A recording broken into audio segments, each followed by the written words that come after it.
the rising and falling of the corruption. Because this is what we can see in the chapter of Nehemiah 13.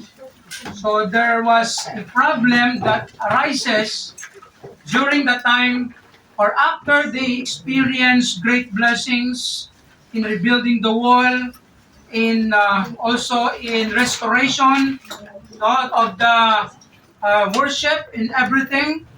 They experience revival, the blessings through the Word of God. Then after that, there comes again the rising of the corruption and also the falling. Now yan po makikita natin in chapter 13 of Nehemiah. So when we say the falling, in other words, that the corruption that rise, it was fallen later on. Dahil sa may mga nangyari at saka dahil siya na deal. When you say corruption, problema talaga yan. In many things, in many ways, nations, corporation, even church, have also problem like that. Corruption in many areas of the ministry and church also. So that's why it is also relevant to us, to ponder this kind of problem, and let's see what to do and how to deal with this. And that's what we can see in the chapter of Nehemiah chapter 13.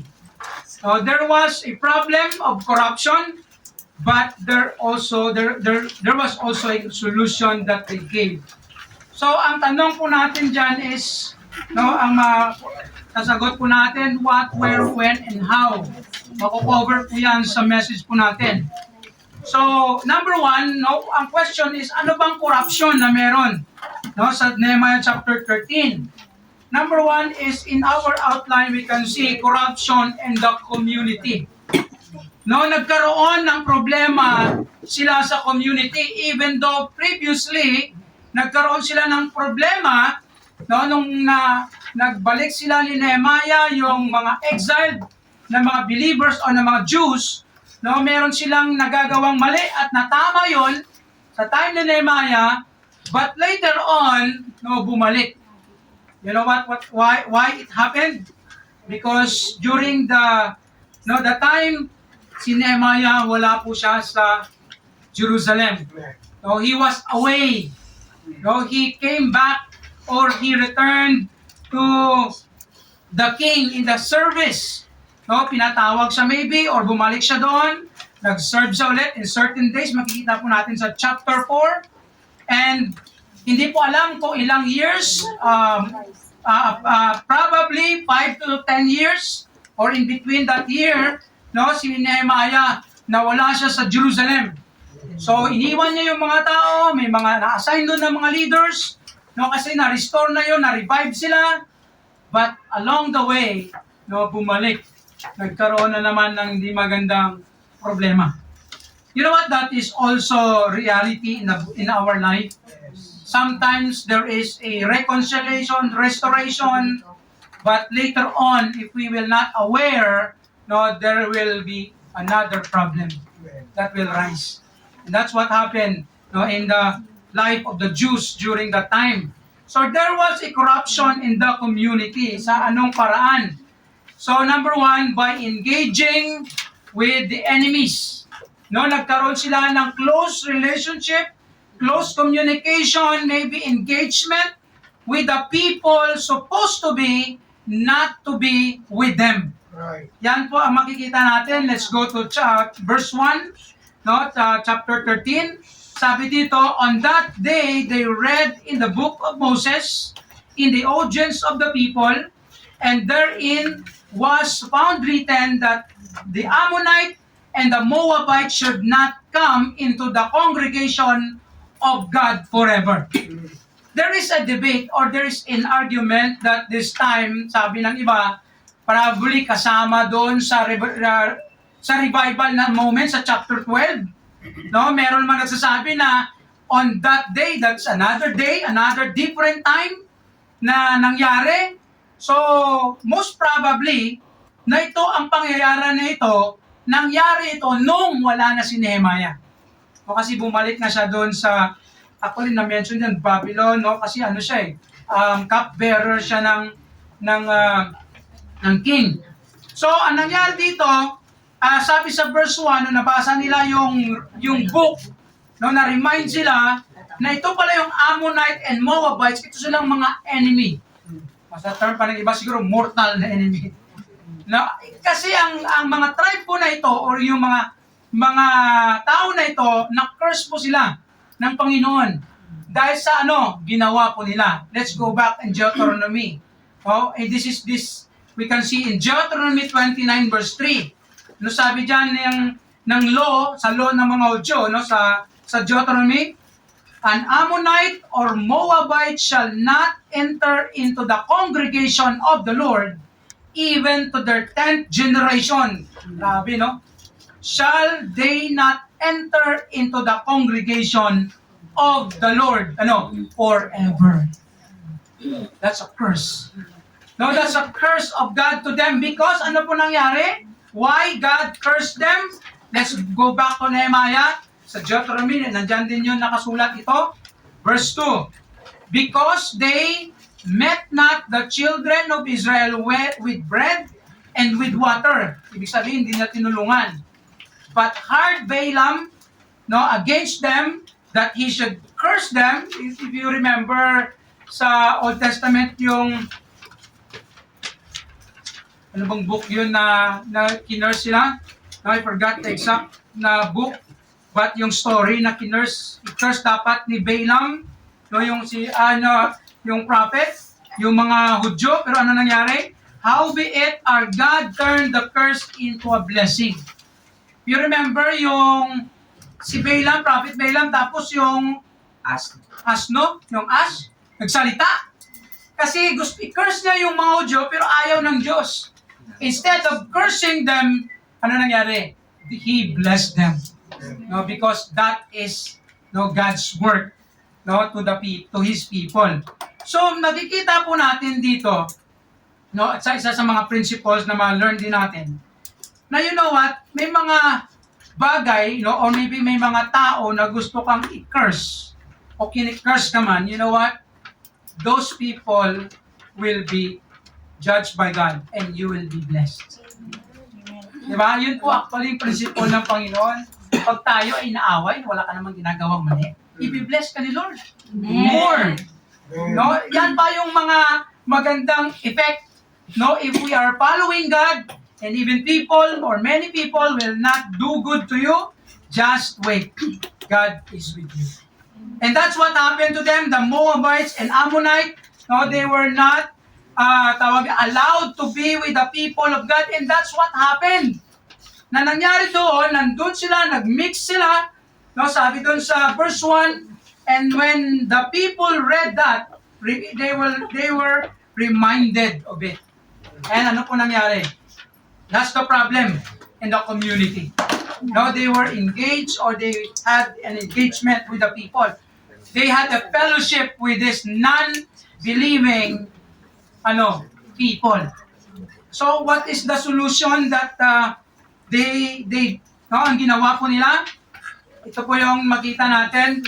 Ang solution is they expelled the enemies. I use the word expelled. Why? Verse 3. Now it came to pass when they had heard the law, ang nabasa nila yon, that they separated from Israel all the mixed multitude. Kaya hiniwalay nila doon sa mga Hudyo ang mga Ammonites and Moabites. Ibig sabihin, nilayo nila o pinaalis nila sa congregation. Because that is the command of God to them. Don't allow them to be with you. Parang ba yan? Parang harsh na, grabe naman ng Diyos. Diba kung titingnan natin? Grabe ang Diyos. Yes! God is so serious in the matter of His command. Para sa atin, parang hindi maganda, parang masama, tingnan. Pero sa Diyos, hindi yan masama. Because that is His verdict. That is His judgment. to these people who wants to curse the Jews and those people who did not even help the Jews.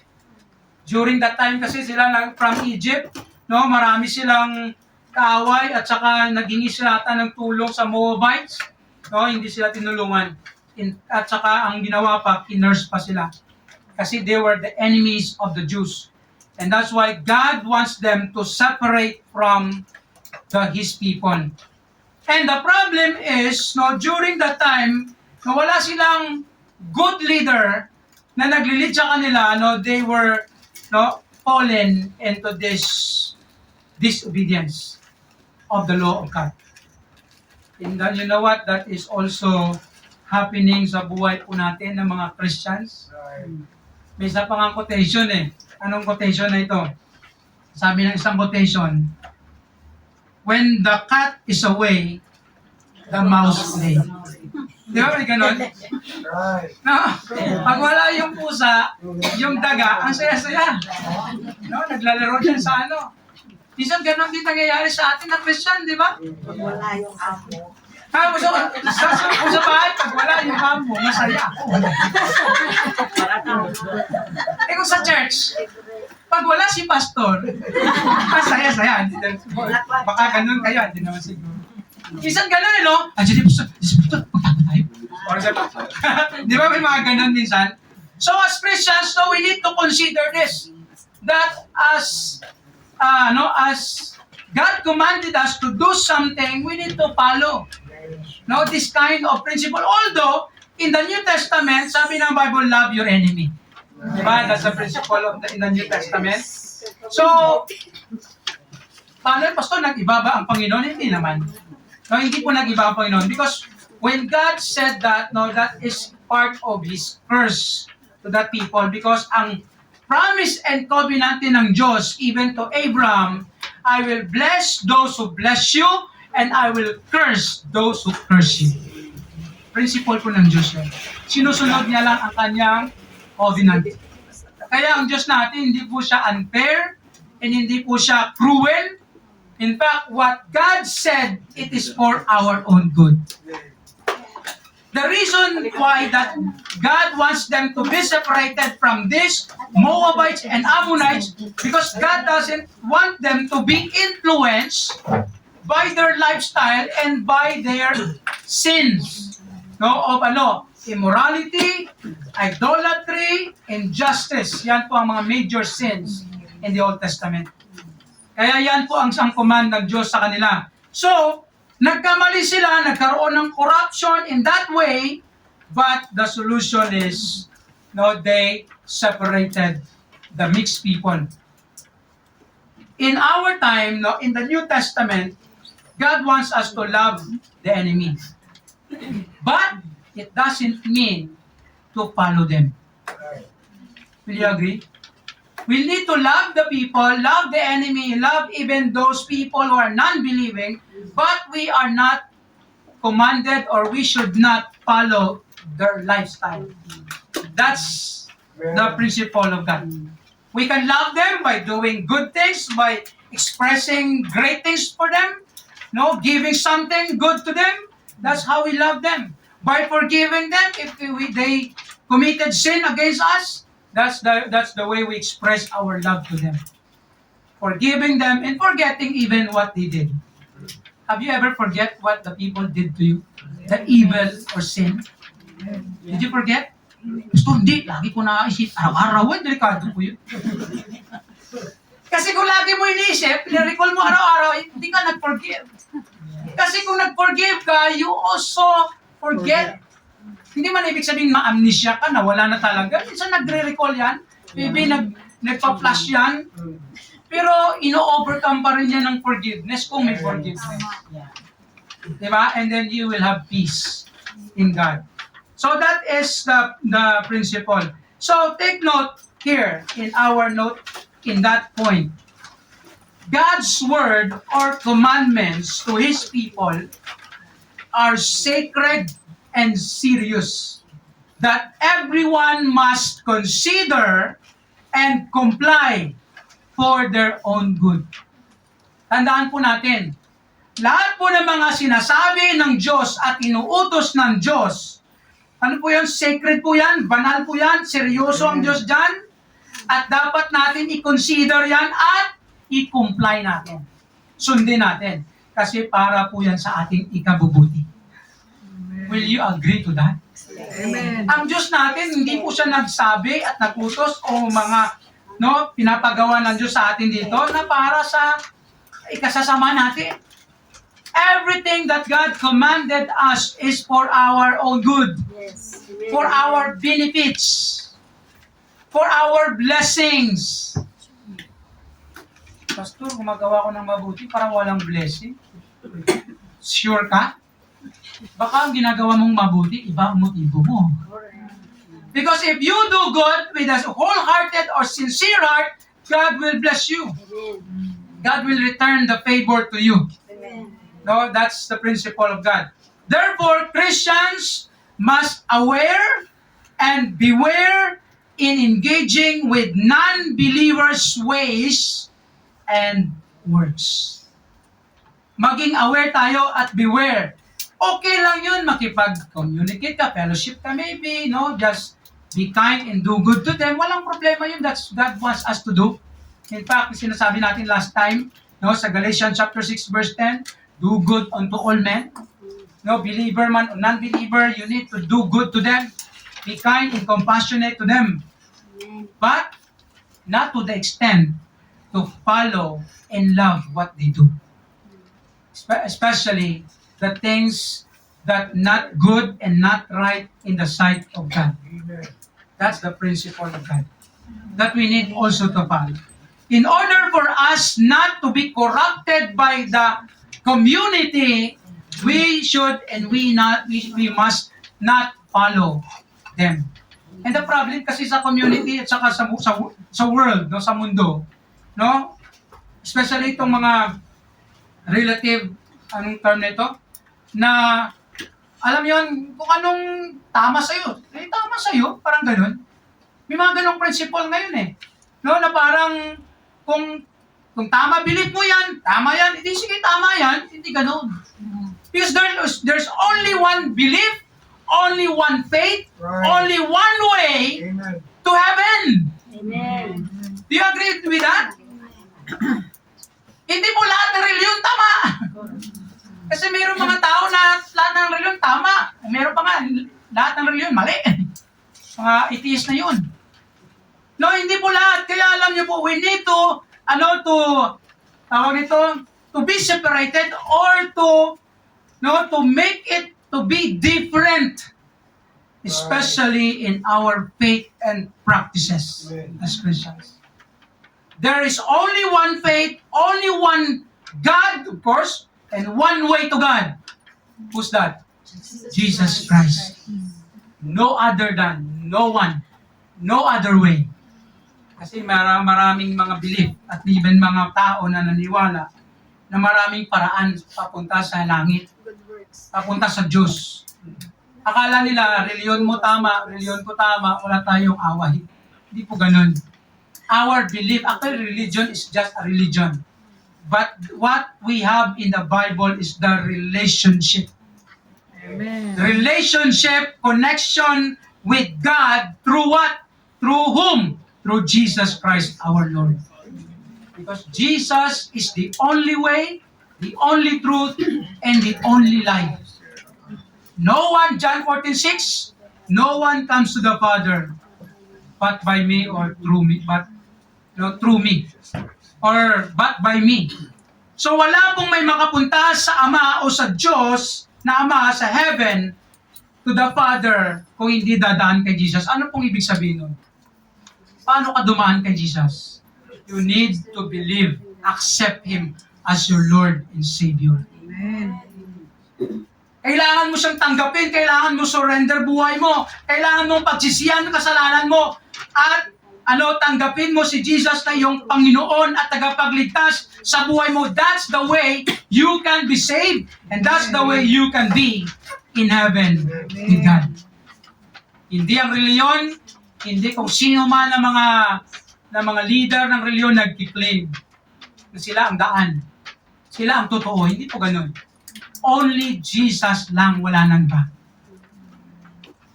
Kaya po mag-ingat po tayo sa mga belief ng ibang mga reliyon. Ngayon medyo mahirap. No, may mga tao na kulang talaga sa sa pag-intindi, especially sa salita ng Diyos. Alam niyo po mga false religion, ang ibig ko sabihin false religion, those religions that claim that they are the true religion, that they are the true way to heaven. Now you need to be with them, to be a member of the religion, and you need to follow them. You know what? The commonality of those false religion is their salvation is not by faith alone in Jesus. Ang kanilang salvation, puro may kasama yan. Maybe Jesus plus works, maybe Jesus plus baptism, maybe Jesus plus membership in the church, or maybe Jesus plus good works. All of those beliefs are wrong, and it cannot bring us to heaven. Where that belief will lead us to hell. Kaya po maraming tao, sad to say, na mapapunta talaga sa impyerno because they believe in a wrong faith. Kaya si Jesus, di ba, may sinabi sa dyan sa Matthew. Ano sabi ni Jesus sa Matthew chapter 7, I think?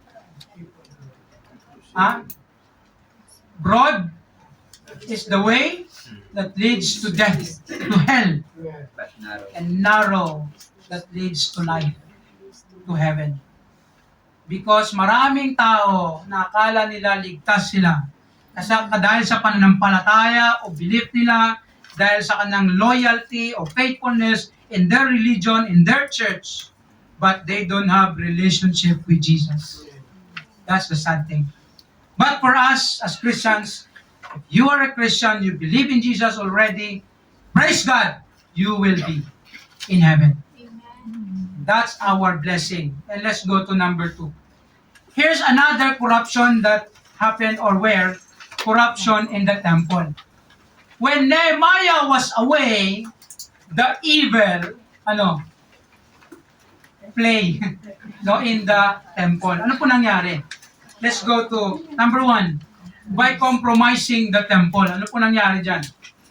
Verse 4.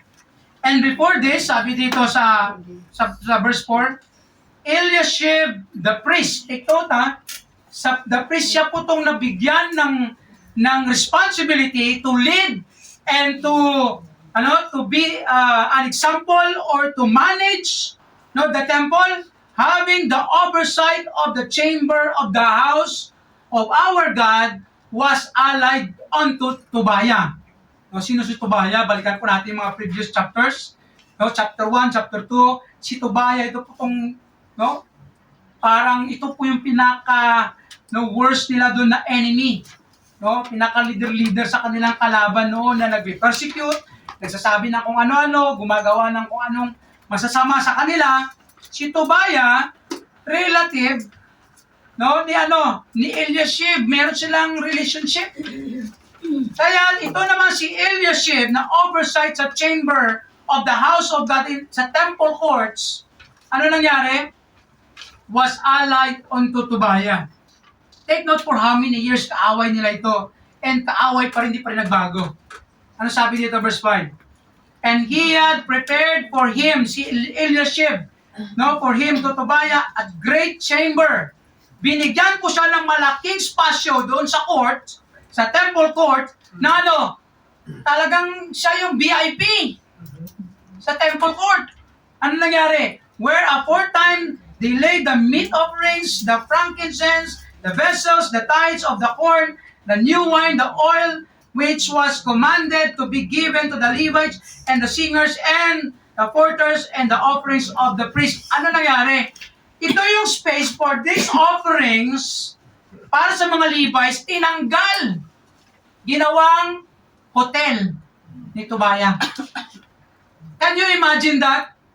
Na ito yung enemy, worst enemy of the Jews, naging VIP sa temple. Luko-luko ito si Eliashib. Siya pa naman spiritual leader. Siya pa naman supposed to be ang responsible sa management in that temple, but he became corrupt. And that's why corruption in the temple.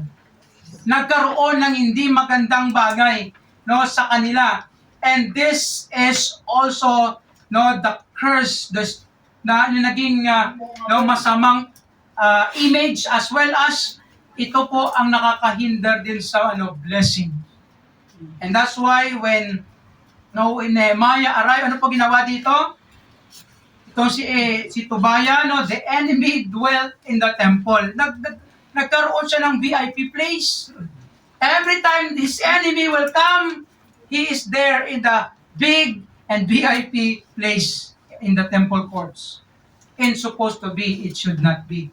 In other words, the enemy dwelt in the temple, that's Tobiah, because of the corruption of a leadership. So, and then, the enemy desecrate the temple. Nagkaroon ng instead the temple is sacred, holy, and it must be treated as it is, but it desecrate, ibig sabihin, no, ginawang hindi holy or something, naging naging marumi, no, ang temple. And that's the way God, no, nagiging possible dito. Of course, nagalit ang Panginoon. In fact, si Nehemiah, nag-grieve. So, ano po nangyari? No, compromising the temple, so that was the problem, but the solution is, ano po na ginawa dito ni Nehemiah? No, by cleansing the temple. Because the temple was corrupted, the temple was marred by this sinful man, and even sinful spiritual leaders supposed to be the priest. Kaya po ang problema ganito. Pag yung spiritual leader is corrupt, everything will fall apart. Tama po ba? No, if a leader is corrupt, everything will fall apart. No, it will be destroyed. Kaya po kahit saang organization, kahit anong nation, kahit anong mga groups, kung ang nag-lead dyan ay corrupt, no, may ginagawang di maganda, it will affect and it will destroy later on the groups or whatever. And the same is true in the church or ministry, even the temple. We don't know how long it was practiced and exercised, and most probably longer than years. Because Nehemiah away from Jerusalem, maybe according to many Bible scholars, 5 to 10 years. And that's enough to develop the corruption in the temple. Because of the leader who is not faithful, who is not sacrificial, and even a leader who is maybe we can say worldly, or even meron siyang mga wrong motive in his leadership. And that's the problem.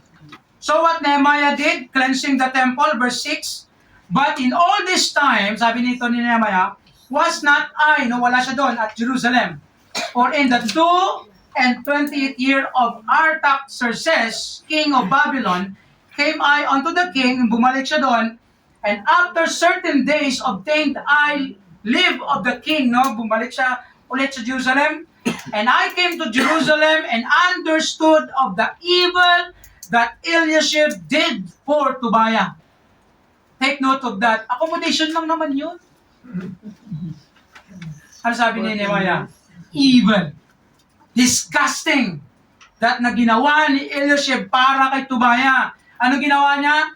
And preparing him a chamber in the courts of the house of God. Can you imagine? Tinanggal yung mga sacred things doon at pinalit yun ng yung mga gamit siguro ni Tobiah doon. Kasi apartment nila, VIP apartment ni Tobiah yun, yung chamber na yun. So, anong ginawa ni Nehemiah? He rebuked the leader. Hindi man to clearly nasabi, pero verse 8, tingnan po natin. And it grieves me sore. Talaga, Nehemiah was grieving, no, grabe ang kanyang hinanakit. No, nasaktan siya ng grabe. Therefore, I cast forth all the household stuff of Tobiah out of the chamber. Ano pa yung mga gamit ni Tobiah doon? Ano ginawa ni Nehemiah? No, pinangtapon. Pinalabas siya lahat. In fact, of course, hindi pa na-mention dito na nirebuke niya si Eliashib, pero nagawa niya na ito. Most probably. And that's why nagalit siya, pinangtapon niya, pinalabas yung mga household stuff, mga gamit doon ni Tobiah out of the chamber. And then, anong ginawa ni Nehemiah? By restoring the order. Binalik niya yung order in the temple. Verse 9. And I commanded, and they cleansed the chambers. And thither brought I again the vessels of the house of God with the meat offering and the frankincense. Nehemiah restored the order in the temple. And that's the thing that we need also to do as Christians. That in the church, in the ministry, there must not be a corruption. Alam niyo po, reality lang reality po.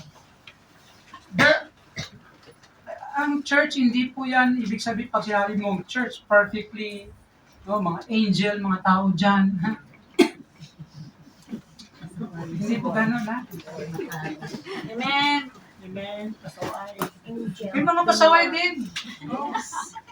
In fact, marami ding mga even corrupt. No? May mga nangyayari yan sa mga churches. Alam nyo, because of the tendency. We have a lot of tendency. All of us have tendency. No, anyone have tendency to corrupt, to be corrupt. As Christian, so Christian ka na, Christian na tayo, hindi. Even though Christian tayo, there is still tendency because we are weak and we have weaknesses. Amen. Iba-ibang weaknesses natin. Amen. No? Pastor man kami, ano ka man ng mga Christian, kahit gaano ka nakatagal.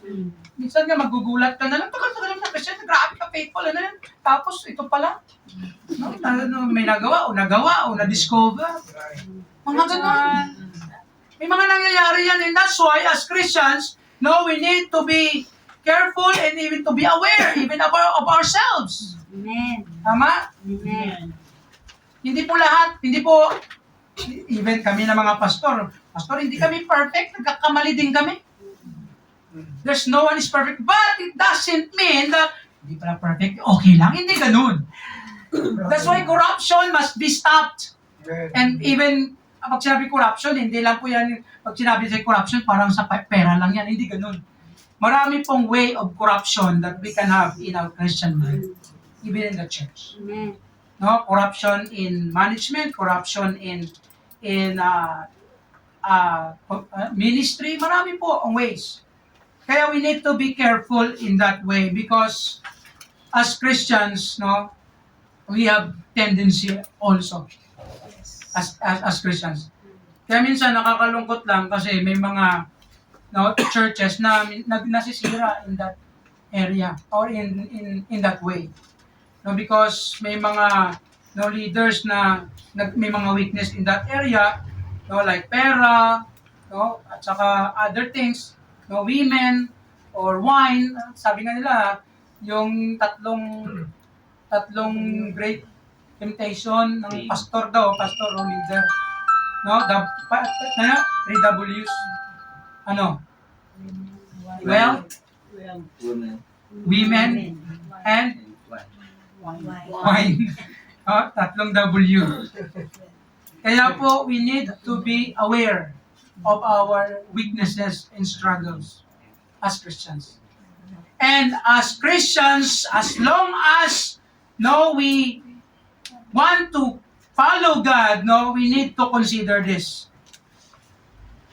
We need to make it sure that even our church will not be desecrated. by anything. No, kailangan din natin ma-make it sure ng church natin, no, in order, and walang, no, hindi magandang mga bagay-bagay. Kasi pag yung may mga something wrong in the church, no, it will affect the ministry, the congregation.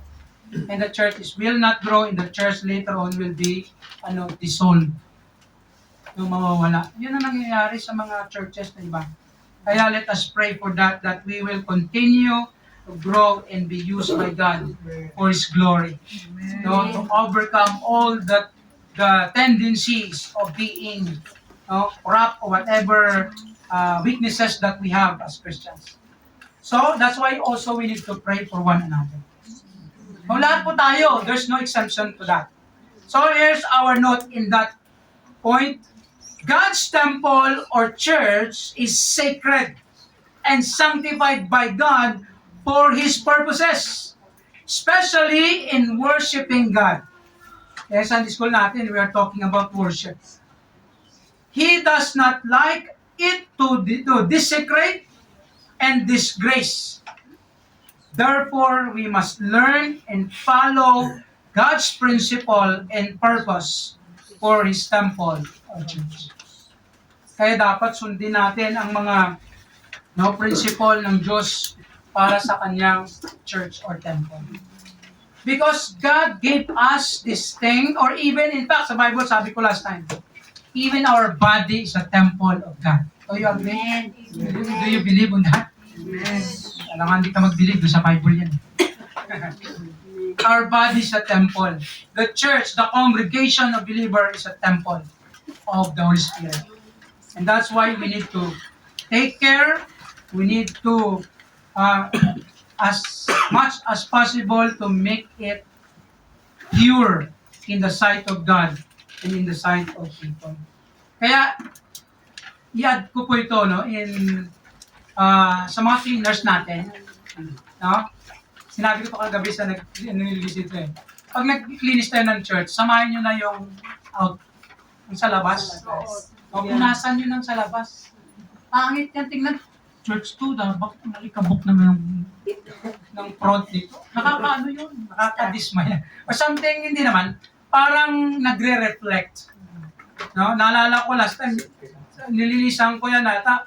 Kay reminders lang yan. Kaya maganda naman na yung church natin, medyo okay naman tingnan. Especially sa labas. Alam mo, kita niyo mga churches na steel door din, talagang sinisecure yan na malinis talaga yung outward. Hindi man yan hypocrisy na outward lang. Of course, inward, outward dapat. Di ba? Tama? So that is part of our making our church as pleasing or God-glorifying image, especially sa atin ng mga Christians. So I hope that it will be a part of our lifestyle in this church and ministry. 2 na po tayo. And we will consider some verses next week. Here's our reflection through that points. How is our engagement or communication with non-Christians?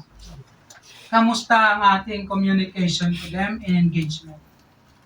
Is it for good of them and for the glory of God or for our own glory? That's the question that we need to answer, or you know the answer. How is our treatment on God's temple or the church? How do we take care of the church? How do we take care of the things of God in the church? Paano natin yan ginagawa? And are we allowing corrupt leaders will influence us in our Christian walk with the Lord? Ina-allow ba natin yan? Kaya po as Christians, we need to be careful. Especially sa mga bad influence na makikita natin.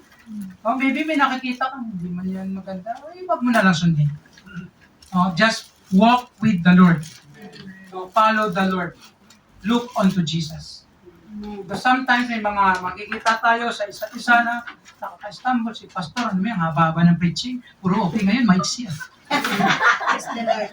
Diba? May mga siguro hindi kayo na magandang nakikita. So just look unto Jesus. Amen. No? Minsan nagkakamali siguro si pastor, no? So, patawarin niyo si pastor. No? Importante na mamuhay ng majority generally doing great in doing good. Amen. So that's a very, very inspiring, especially as Christians. Our majority of our testimony is God glorifying. Sometimes maybe nagkakamali tayo, pero hopefully that must be sometimes lang. Right? So may God bless us as we continue our journey in walk in Him, with Him, and even through the church that He has given us. May God bless us.